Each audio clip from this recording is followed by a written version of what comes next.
Hai, Assalamualaikum. Nama saya Nur Saadah binti Ibrahim Kamal.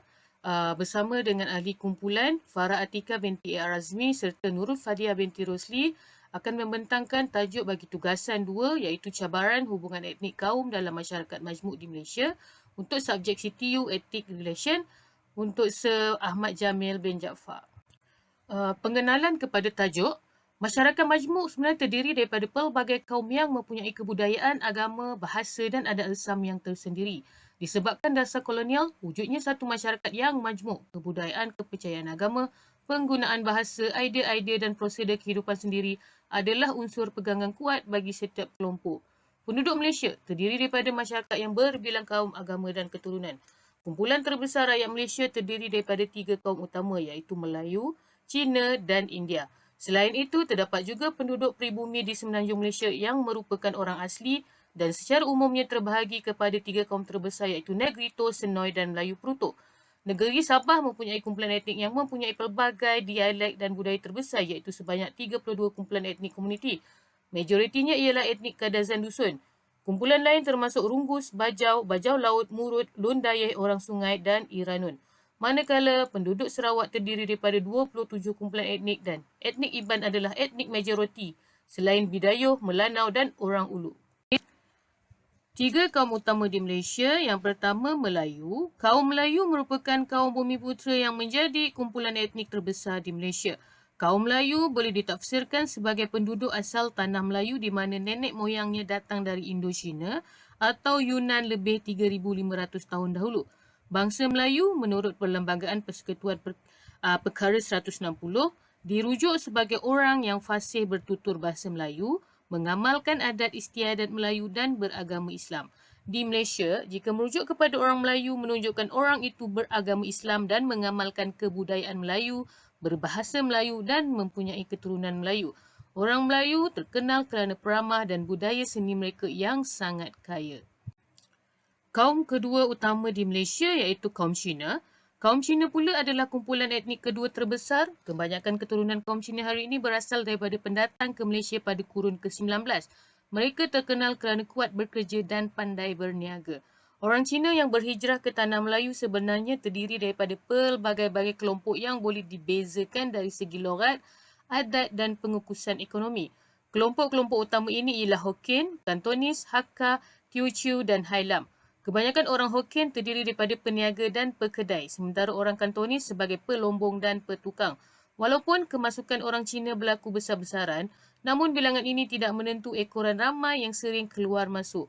Bilangan orang Cina di Malaysia lebih stabil selepas Perang Dunia Kedua. Kaum ketiga utama di Malaysia ialah kaum India. Kumpulan kaum terkecil di antara 3 kumpulan kaum utama di negara ini ialah kaum India. Kebanyakan kaum India di Malaysia berasal daripada pendatang selatan India yang berbahasa Tamil yang datang ke Tanah Melayu sewaktu zaman penjajahan British dulu untuk mengerjakan estet-estet. Kaum India majoritinya menganut agama Hindu. Kumpulan etnik penduduk India yang terbesar ialah orang Tamil yang membentuk 80% daripada keseluruhan penduduk India di Tanah Melayu. Sementara orang Malayali meliputi 7% sahaja. Orang Punjabi turut datang ke Tanah Melayu dan pada peringkat awalnya mereka bertugas dalam perkhidmatan polis dan kereta api serta menjadi pengawal keselamatan. Seterusnya, masyarakat Sarawak. Kaum majoriti di Sarawak meliputi orang Iban iaitu Dayak Laut, orang Melayu dan orang Melanau. Amnya, orang Iban tidak mempunyai agama yang tertentu. Mereka masih lagi berpegang kepada ajaran animisme sejak dahulu dan setelah kedatangan kuasa-kuasa barat, sebahagian besar masyarakat Iban beragama Kristian. Animisme adalah kepercayaan manusia tentang adanya roh-roh gaib yang mengatur, menaungi, mengayumi serta mengendalikan kehidupan manusia yang meliputi roh-roh baik dan roh-roh jahat yang harus dihormati. Animisme berhubungan erat dengan Dianisme iaitu kepercayaan manusia tentang adanya benda-benda yang memiliki kuasa gaib. Bagi masyarakat Melayu di Sarawak, mereka berpegang kepada ajaran Islam. Bagi masyarakat Melanau, mereka asalnya merupakan pagan iaitu tidak mempunyai pegangan agama. Bagaimanapun selepas pemerintahan Kesultanan Brunei dan pemerintahan keluarga Brooke, ramai antara mereka yang memeluk agama Islam dan Kristian. Masyarakat Sabah. Penduduk Sabah terdiri daripada 33 kumpulan pribumi yang berkomunikasi dalam lebih 50 bahasa dan 80 dialek etnik. Kadazan Dusun adalah kumpulan etnik yang terbesar di Sabah yang membentuk hampir 30% daripada keseluruhan jumlah penduduk. Bahasa rasmi negeri Sabah ialah bahasa Melayu, iaitu seperti negeri lain di Malaysia. Namun, terdapat juga bahasa-bahasa lain yang ditutur seperti bahasa Kadazan, Tombono, Sungai, Samad dan lain-lain. Pesta Menuai yang disambut pada 30 dan 31 Mei setiap tahun adalah percutian yang amat diraikan oleh etnik Kadazan Dusun bagi menghormati ruh beras dan untuk bersyukur di atas tuaian yang banyak. Bajau atau juga dikenali sebagai Koboi Timur dan Murut, iaitu orang-orang bukit dan pemburu pada masa lalu, adalah kumpulan etnik kedua dan ketiga terbesar di Sabah. Suku kaum lain-lain adalah termasuk suku kaum Bumiputra seperti Bisaya, Melayu Brunei, Bugis, Kedayat, Lutut, Ludayeh, Rungus, Suluk, Minokok, Bongi, Idaan dan banyak lagi. Di kawasan pendalaman, ramai yang masih tidak mempunyai pegangan agama. Bagi masyarakat Bajau, hampir semua daripada kalangan mereka beragama Islam kerana ia merupakan agama dan kepercayaan sejak temurun dari nenek moyang mereka. Cabaran hubungan etnik atau kaum dalam masyarakat majmuk di Malaysia. Pertama, perbezaan dalam unsur-unsur kebudayaan seperti bahasa, agama dan adat resam. Kedua, wujudnya masalah jarak sosial antara anggota masyarakat kerana kurang berinteraksi sesama berlainan etnik atau bangsa. Ketiga, keengganan anggota masyarakat untuk membuka dunia sosial kepada masyarakat lain. Yang terakhir, dominasi etnik tertentu dalam bidang sosio-ekonomi. Cabaran yang pertama adalah perbezaan dalam unsur-unsur kebudayaan seperti bahasa, agama dan adat resam. Malaysia adalah salah satu negara yang memiliki masyarakat pelbagai bangsa dengan majoritinya adalah daripada bangsa Melayu, Cina dan India. Di Melaka pula terdapat komuniti kecil yang merupakan perempuan-perempuan tempatan dikahwinkan dengan keturunan penjajah Portugis. Kehidupan mereka mengamalkan budaya tempatan, malah bertutur atau bercakap dalam bahasa ibunda dan beragama Kristian. Bangsa Cina telah membudayakan budaya Melayu di negeri Terengganu.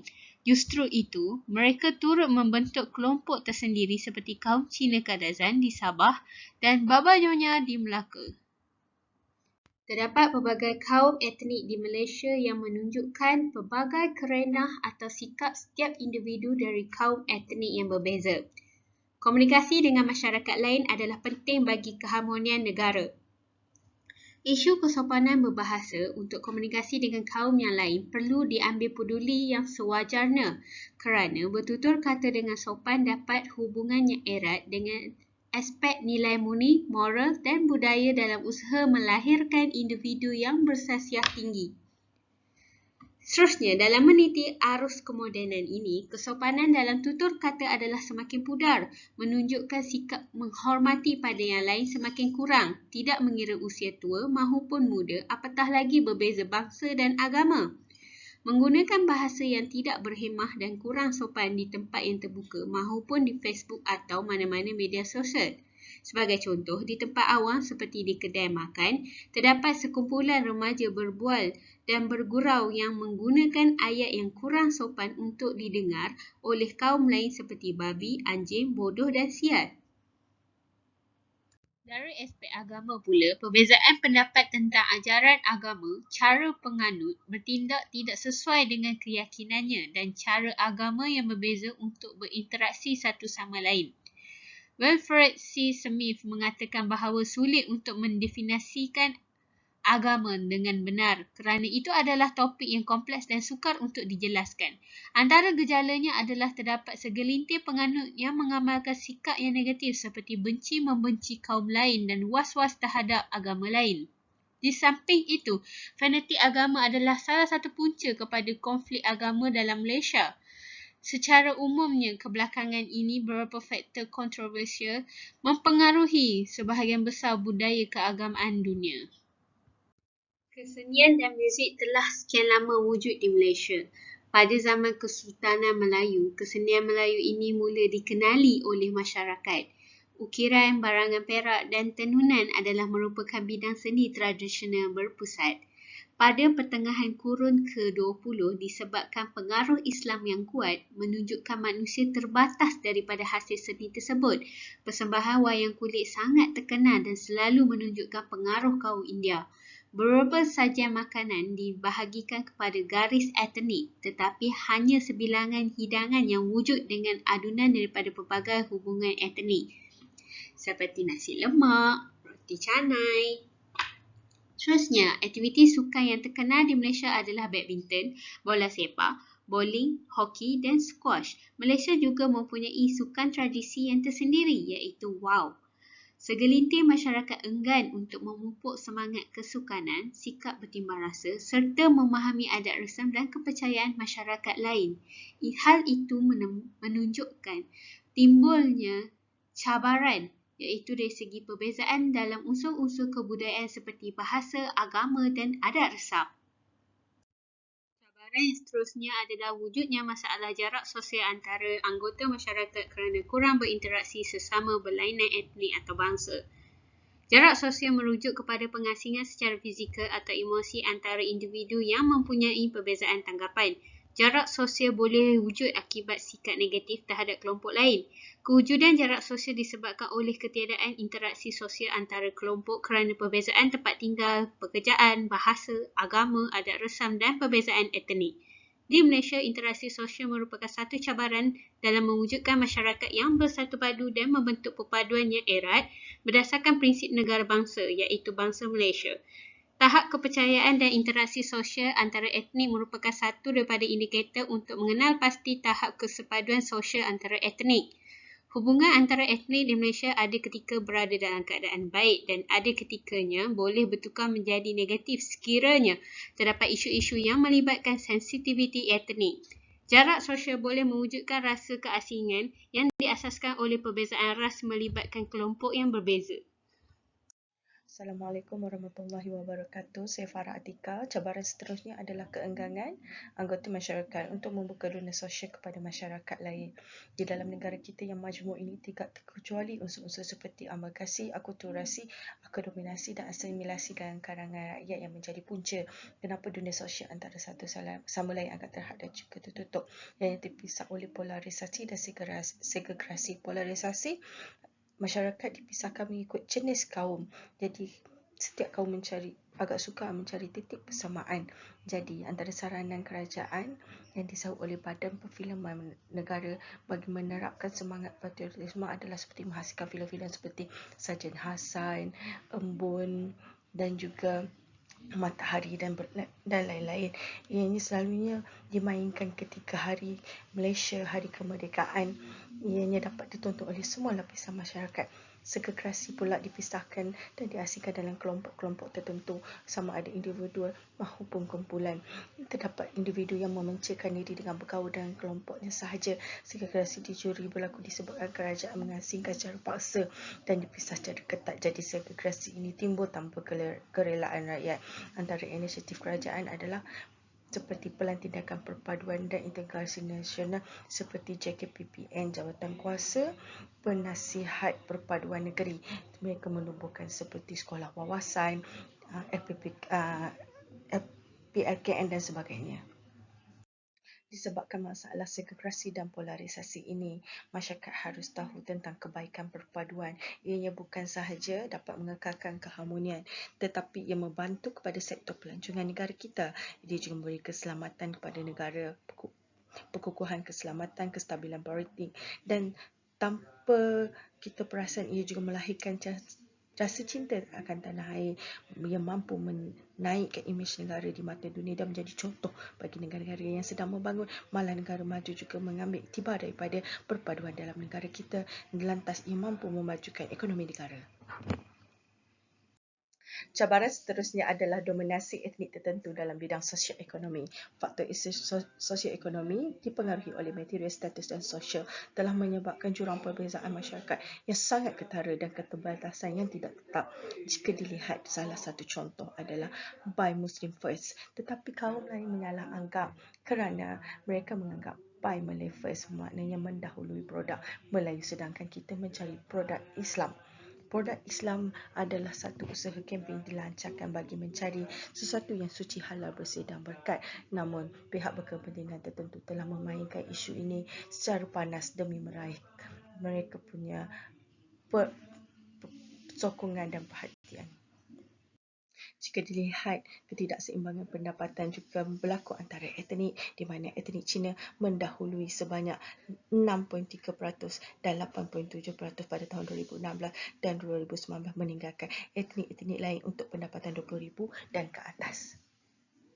Perbezaan dalam sosioekonomi ini telah tercetus disebabkan oleh kemiskinan dan pendidikan. Kemiskinan ini telah menandai negara kita sejak daripada zaman sebelum 1957 yang disebabkan oleh legasi pihak penjajah yang mengamalkan dasar pecah dan perintah. Setelah peristiwa 1969, kerajaan mengadakan usaha dalam membasmi kemiskinan di Malaysia. Rentetan daripada peristiwa tersebut, perkenalan dasar ekonomi baru pada awal 1970-an telah mewujudkan peluang-peluang pekerjaan untuk semua etnik bagi mengekang kemiskinan. Seterusnya, pendidikan antara puncanya ia juga disebabkan oleh zaman British yang mengamalkan sistem vernacular. Mereka mengasingkan etnik Cina dan India mengikut sistem tersendiri, manakala etnik Melayu diajar tentang pendidikan untuk menjadi guru. Zaman sebelum 1997, di era pemerintahan British, sekolah-sekolah diasingkan mengikut etnik. Namun akhirnya timbul kesedaran menjelang kemerdekaan melalui sistem pelajaran kebangsaan untuk semua. Sistem dikenali sebagai Laporan Razak 1956 telah diwujudkan dengan menjadi asas di dalam perkembangan sistem pendidikan bagi memupuk perpaduan. Oleh itu, cara mengukuhkan perpaduan kaum di Malaysia ini, ianya haruslah bermula daripada bawah. Seperti bagaimana kita menyantuni jiran kita dalam kehidupan seharian kita, dan juga menjadi proaktif dalam sambutan perayaan kaum-kaum lain seperti kaum Cina, mereka menyambut Tahun Baru Cina, kaum India dengan Deepavali, kalau kaum Melayu dengan Hari Raya. Masing-masing kunjung mengunjungi melalui media masa juga yang mampu menyiarkan rencana dan drama khas untuk menyemai perpaduan antara kaum, dan pihak kerajaan juga berperanan penting dalam menyepadukan rakyat melalui perancangan dan program menjurus kepada perpaduan kaum di dalam negara kita. Kesimpulannya, bersatu kita teguh, bercerai kita roboh. Pepatah Melayu tersebut sangat sinonim dengan konsep perpaduan dalam negara kita agar dapat mengenali satu sama lain dan menghargai nilai positif setiap kaum yang ada dalam negara dan peranan masing-masing yang membantu pembangunan negara serta bekerjasama dalam menghargai satu sama lain.